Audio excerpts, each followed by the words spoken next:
You are tuned into another edition of Locked On Royals on the Locked On Podcast Network. As always, I am your host, Jack Johnson. Now, I put out a tweet earlier today about moves I would make as my GM. We're going to spend a lot of the time today talking about those. And how about some big news for Nick Loftin, who is on his way to Kansas City? We're going to dive into all of that next on Locked On Royals. You are Locked On Royals, your daily Kansas City Royals podcast. Part of the Locked On Podcast Network, your team every day.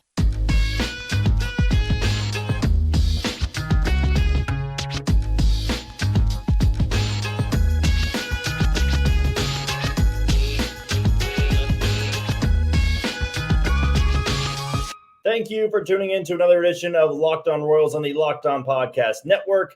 As mentioned before, my name is Jack Johnson. You can follow me on Twitter at JohnnyJ_15. Find all of our episodes on where you find your podcast. That can be Apple Podcasts, Spotify, Amazon Music, a Google Podcast, YouTube. Very easy to find us. Just type in Locked On Royals. If this is your first episode ever tuning in, we, of course, welcome you into this first ever edition that you would be watching. And I'm just a lifelong Royals fan that turned that fandom into a career path. I now work here in Kansas City at Sports Radio 810 WHB, have daily shows, go on the promotional side of things. But for this podcast, all I'm trying to do is bring you the best possible content when it comes to a team that maybe you're no longer interested in, or maybe you're here for the first time because you want to be interested. And I try to do that with my Twitter feed. I try to do that with these podcast episodes.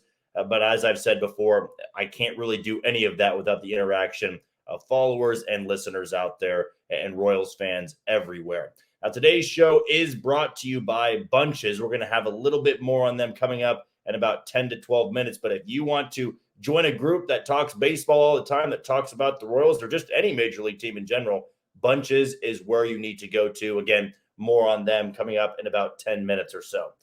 What I wanted to dive into to begin the show, and might carry into the second segment as well, was a tweet I put out this morning that I would say some people were very much for, some people not so much, and that's fine. If you've listened to me before, you would know that I do like the back and forth. I don't want people agreeing with me all the time. If you want to criticize the takes I have, or you want to question why I would think this player would be better than this player, or why I believe in a certain guy or don't believe in a guy, I love the back and forth because it's kind of dumb, I would say, in the sports world if everybody had the same opinions. You know, that's just kind of the way it goes. Now, I took it as this is going to be a fun tweet because it's possible. I would say it's possible, maybe not as much realistic. And it's more so if John Sherman went to J.J. Picollo and said, here's a lot of money, go and spend it. Now, I didn't put out this tweet with Shohei Ohtani in it. I didn't say the Royals are going to go out there and trade for Ronald Acuna Jr. I felt like, for the most part, if J.J. Picollo got money, these would be guys that he would target. This would be how he built a rotation. This would be how he would build a lineup. It's how he would build a bullpen. So let me just go on Twitter and find exactly where my tweet was. I probably should have had that locked and ready to go here. But, you know, it's one of those things where it's kind of a memory thing for me at this point because this tweet really got a lot of interactions. But I may just not have the pricing for you, but I at least have the players, and I remember the players that I put out in this tweet. So again, follow me on Twitter at JohnnyJ_15. That's at JOHNYJ_15. You can see that tweet firsthand. But I thought the Royals would have a very easy way of fixing this bullpen. I think that there are a lot of guys out there on one-year deals. It makes a lot of sense for them to do it, and it feels very affordable to do that. I mean, a bullpen guys at the end of the day are cheap. They're going to be 1 or 2 year deal guys. And that should always be what the Royals are looking for. You're looking for guys that can bounce back. You're looking for guys that have good stuff. They did that with the Aroldis Chapman, and Mike on Twitter astutely pointed out to me, I've been calling it a minor league deal, like in many of my episodes. I keep forgetting it was a major league deal. It was just not a lot of money. I think it was around $3 or $3.5 million. So again, thank you for correcting me there. It was a 1 year deal for Aroldis Chapman. But here's the tweet, and here is my reasonings behind why I would go for some of these guys. So For the 40-man roster subtractions, here's what I would do. Again, this is totally just hypothetical here. This is just for the fun of it. And if the Royals were going to be uber aggressive, which you may believe they will be, maybe you don't believe they're going to be aggressive. But for my subtractions on the 40-man roster, here's who it would be. Zach Greinke, number 1. Jordan Lyles, number 2. Brad Keller, number 3. Taylor Clark, 4. Dylan Coleman, 5. Matt Duffy, 6. Matt Beatty, 7. Tucker Davidson, 8. Taylor Hearn, 9. John Heasley, 10. James MacArthur, 11. Colin Snyder, 12. Josh Taylor, 13. Nate Eaton, 14. And Edward Olivares would be my 15th 40-man casualty, and just trying to clean house a little bit. It feels like to me, those guys I mentioned, maybe 1 to 3 of those guys stick around. I would say for the rest, they're probably going to move on. Maybe I need to not give the Royals that much credit. I would say maybe more so 4 or 5 of those guys are going to stick around. But the guys on one-year deals, they're not coming back. Guys that have been injured all season long, I doubt they're going to be coming back. So those are my 15 40-man roster casualties. So right now, that would put the 40-man at 25. Here is where it got a little bit controversial. And it's tough for me to make trades when doing these tweets when I'm trying to construct a roster because I don't know what teams would agree to. I use the trade simulator for fun to see value in players and see if it would actually work. Now, one of the moves I made was trading Brady Singer and Carlos Hernandez to Cincinnati. Now, we heard that Cincinnati was rumored to be interested at the deadline in a guy like Brady Singer. I would say it's above 50% that these teams revisit that in the offseason. Maybe it's also dependent on where Cincinnati ends up. If Cincinnati loses out on getting to the postseason because of pitching, they're going to be calling about Brady Singer. If they lose in the postseason, by the way of pitching, they're probably going to be calling about Brady Singer and seeing who would be available. And the Royals would be trying to find out who was available in their system. Now, by the trade simulator, I was able to net a couple of top 10 prospects in their system. It just didn't feel that likely to me. I don't think the Reds would empty their top farm system to go and get a guy like Brady Singer and Carlos Hernandez. I think they would try to give up a major league ready guy and then throw in a prospect. Now, with the trade simulator, I found that both teams had pretty even value when the Royals traded Singer and Carlos Hernandez, and the Royals got in return Jonathan India, who they were listening to some offers out there early on in the year, a former rookie of the year, and I still think has enough in the tank. 26 years old, and you could slide him over to second base in front of Michael Massey.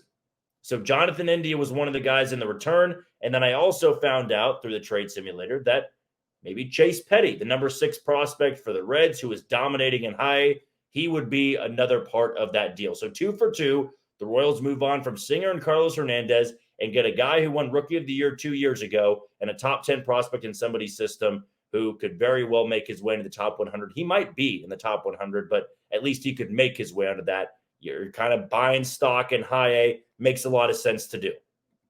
So those were the 2 trades I made, and that also put the 40-man roster 2 men short again, and you added 1 guy to the 40-man roster. So the 40-man roster at that point would be at 24. The other controversial trade I had was Salvador Perez to Miami and Salvador Perez in cash to Miami. Now, the return for this deal with Miami that I got through the trade simulator was Sixto Sanchez, who has not pitched in a big league game since 2020, but I still think has something there. He had a really good changeup. In the minor leagues, he's been fine. Injuries are a big-time concern, but I just don't think Salvador Perez is going to generate multiple prospects. It's going to be a lot of major league guys, fringe guys, and maybe you can throw in a lottery ticket. It depends how much you could pay for that contract.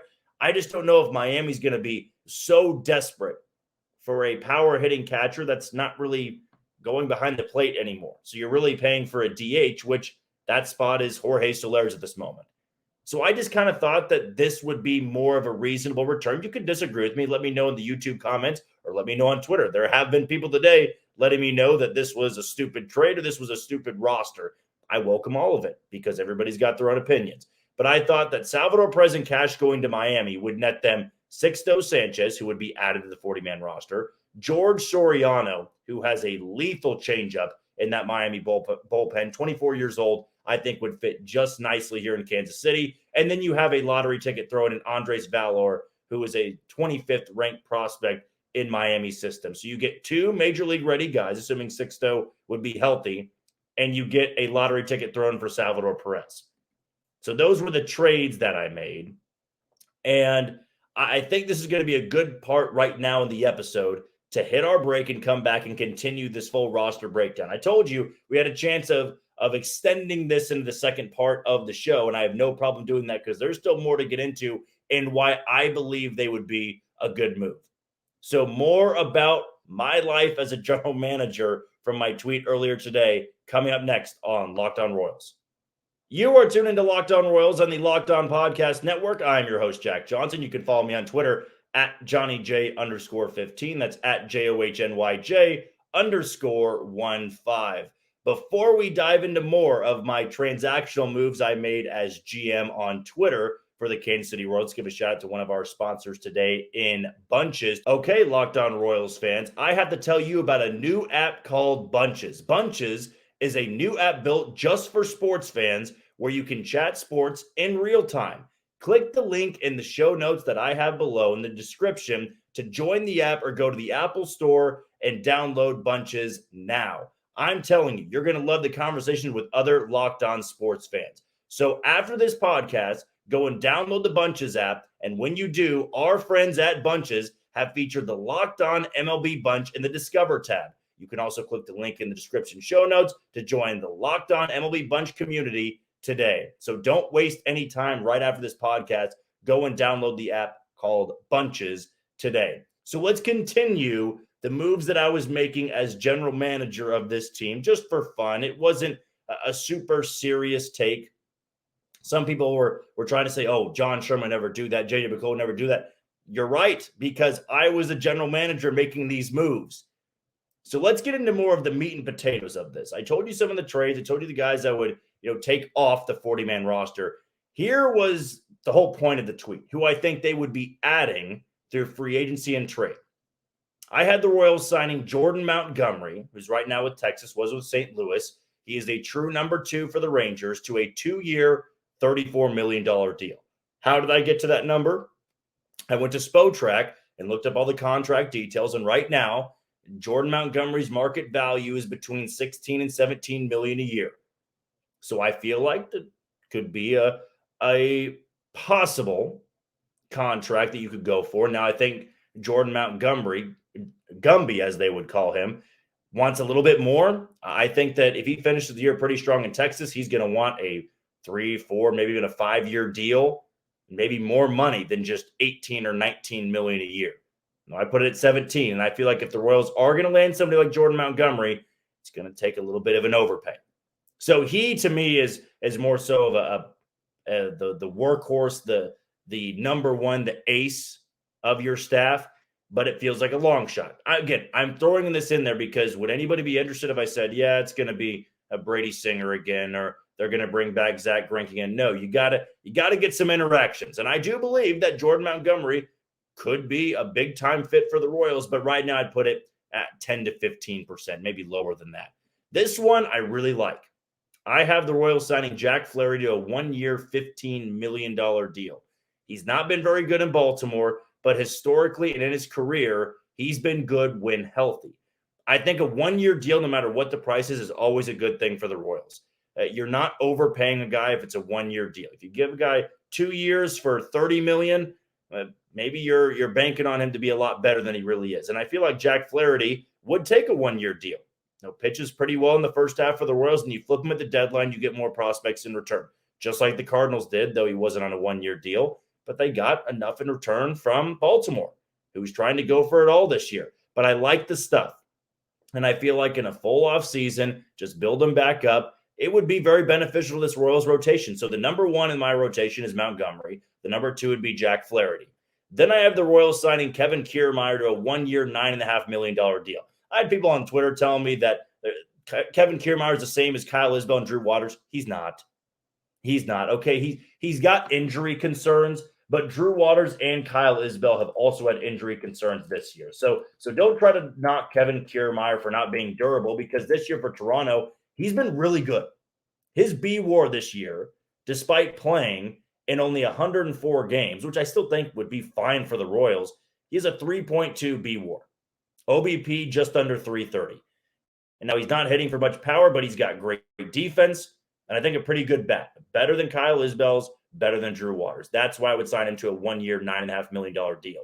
This one was not liked by a lot of people out there in the Twitter comments. I do have the Royals signing Aaron Hicks to a 1-year, $5 million deal. I think you could put him out there in left field. You could put Kiermaier in center, and you could put Drew Waters in right field. I feel like that's a pretty good fit with Kyle Isbell coming off the bench. Aaron Hicks has been pretty good for Baltimore in the 43 games he's been there. His OBP is north of 350. He's found himself a little bit. Now, you could question, what happened to the New York Yankees, Aaron Hicks? When you're playing on a big contract, you're playing in the Bronx, the lights are pretty bright. We saw with Aroldis Chapman, he crumbled at the very end of it.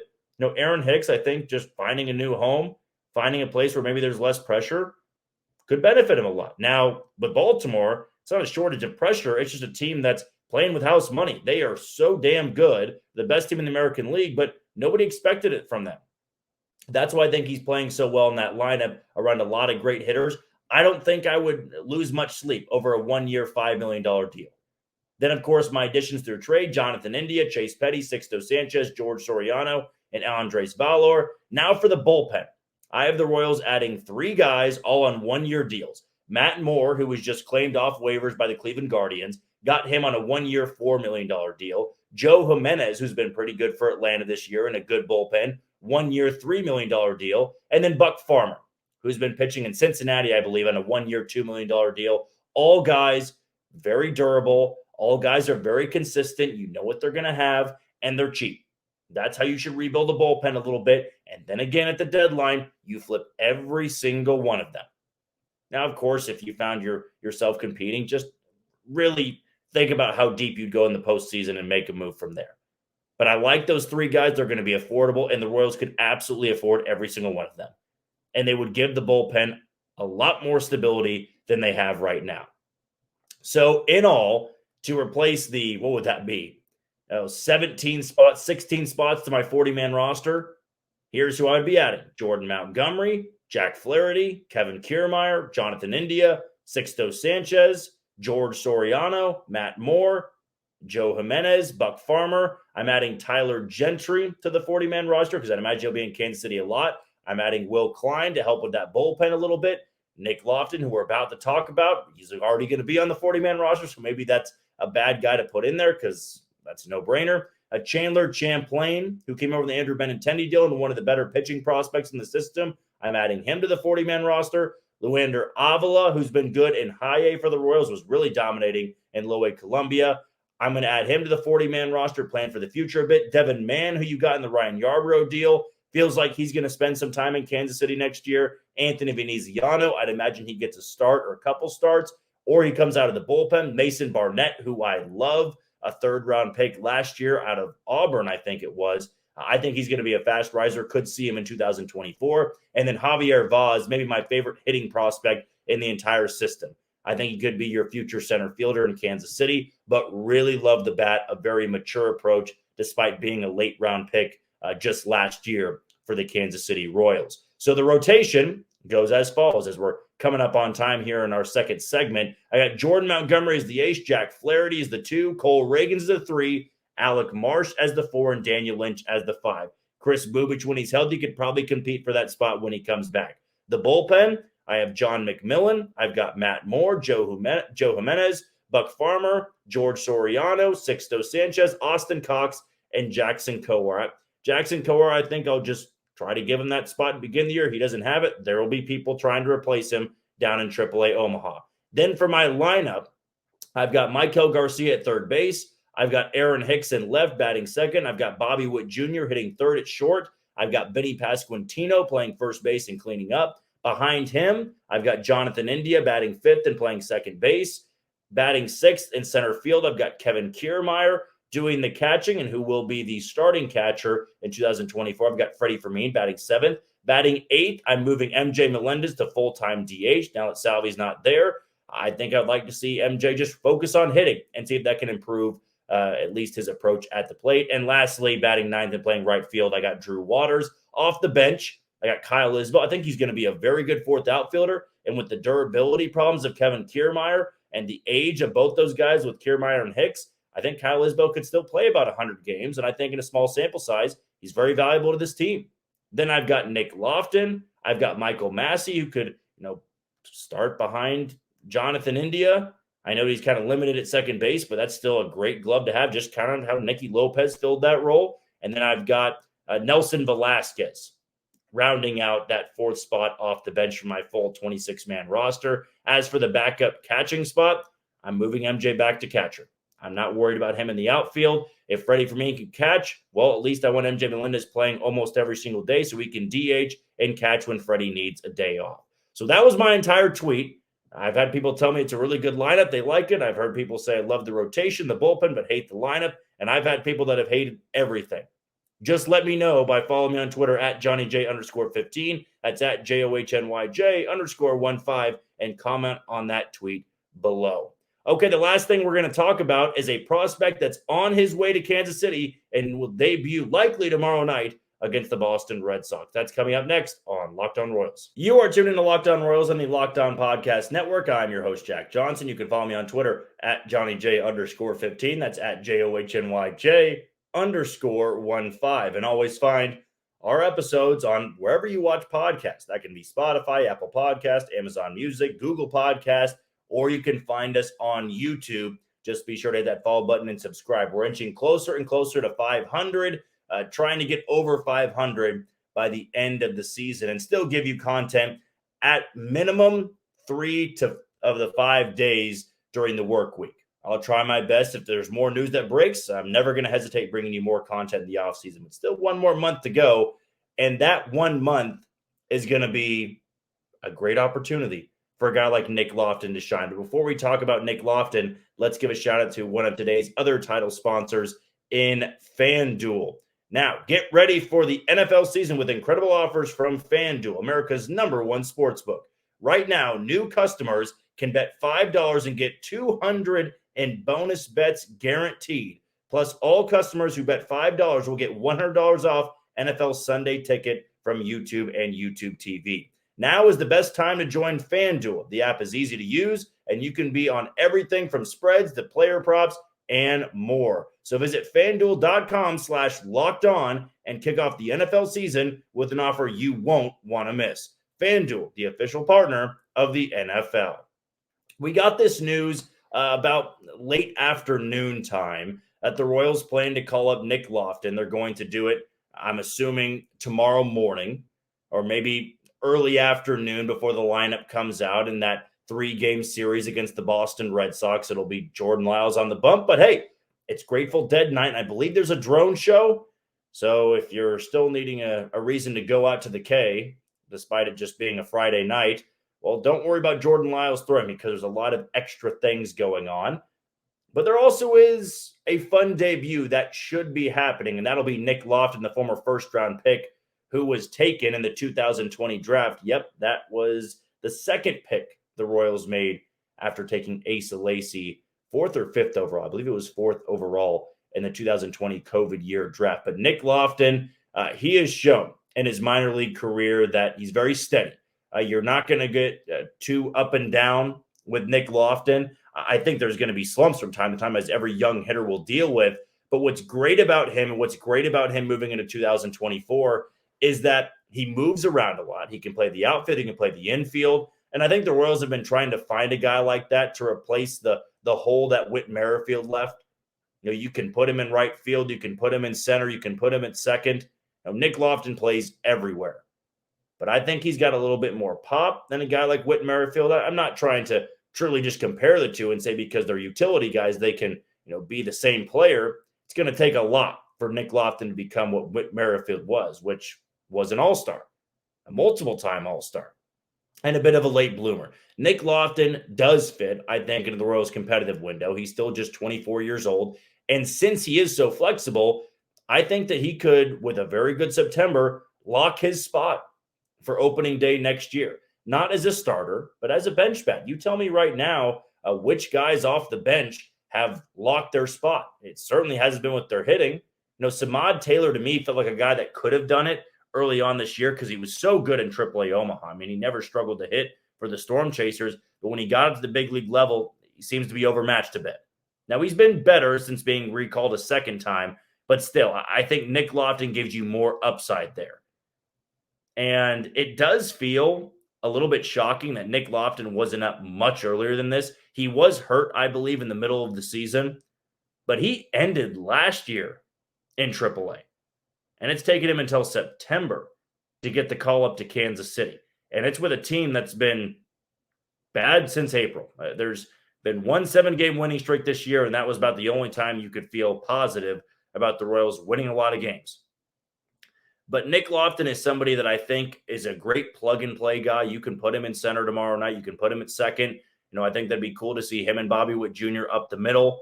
If you want to, he did play first base the other night in Omaha, and that was, to me, a very telling sign that Nick Loftin was going to be on his way pretty soon. When you try him out at first base, a position right now that is just wildly banged up for the Royals. They've used Matt Beatty over there. They've used Salvador Perez over there. They've used Matt Duffy over there. It's a position that is just incredibly banged up, and maybe Nick Loftin plays there tomorrow night. But I'm hoping they at least give him a shot in the outfield because that's where he's been playing the majority of his time with the Storm Chasers. And it really began last year, or maybe the end of 2 years ago, I think it was, when they tried to make that transition from shortstop to the outfield. Played a lot of center field. He's uber athletic, and his approach to the plate is what you want. I think he goes against what the old Royal way was, which was just put the ball in play and run it out, leg it out. He's got a career 355 OBP in the minors. I think this year, despite missing a little bit of time and having to go down to the Arizona League, the Arizona Instructs with all the rookies, he's been somebody that's hit at every single level. And I'm excited to see what he can do in this final month because I didn't want the Royals to make the moves that we all expected them to. Bring Nate Eaton back up, bring somebody like who is still available in the bullpen to bring up that just got sent down. I mean, they could bring Taylor Hearn back up. I mean, they have 2 guys to add. I'd imagine they're going to add a pitcher. Maybe they can make a move with Anthony Veneziano. But we do know with Nick Loftin that they're going to have to DFA somebody tomorrow. My gut tells me it's going to be Matt Beatty or Matt Duffy just to clear up a spot in that lineup for a guy like Nick Loftin. But overall in his career, he's been very stable. I said 355, 353 over 3 years at the minor league level. Triple slash of 272, 353, 436 slug, 42 bombs, 184 RBIs, 47 stolen bases, and 60 doubles. This year with the Storm Chasers, he had a triple slash in 82 games of 273, 44, and 444 for the slug with an OPS of 788. 14 home runs, 56 RBIs, and 6 stolen bases. But like I said, he's been very consistent everywhere he's been. And that's something the Royals need right now. They need to find that super utility for next year. And I think Nick Loftin, with a good September, can get that inside edge. He's a former first-round pick, so you can't treat him like he's just some throw-in. He's got some talent. And the Royals, now they kind of know that in that 2020 draft, I think they had all the expectation in the world that Asa Lacy would move quickly. But really, Nick Loftin, I think, has moved pretty quickly. It only took him 3 years at the minor league level. He played 306 games at the minor league level. I would have thought he would have been up in June or July this year just because of the injuries the Royals had, because of the offensive struggles. But now he's going to get his chance. And I'm excited for him, and I'm excited to see where the Royals will put him tomorrow night against the Boston Red Sox. First pitch at 7:10. Jordan Lyles on the bump against James Paxton. That's going to do it for another edition of Locked On Royals on the Locked On Podcast Network. I've been your host, Jack Johnson. You can follow me on Twitter at JohnnyJ_15. Nick Loftin's debut and another Jordan Lyles start tomorrow. But until tomorrow morning, you take it easy, Kansas City.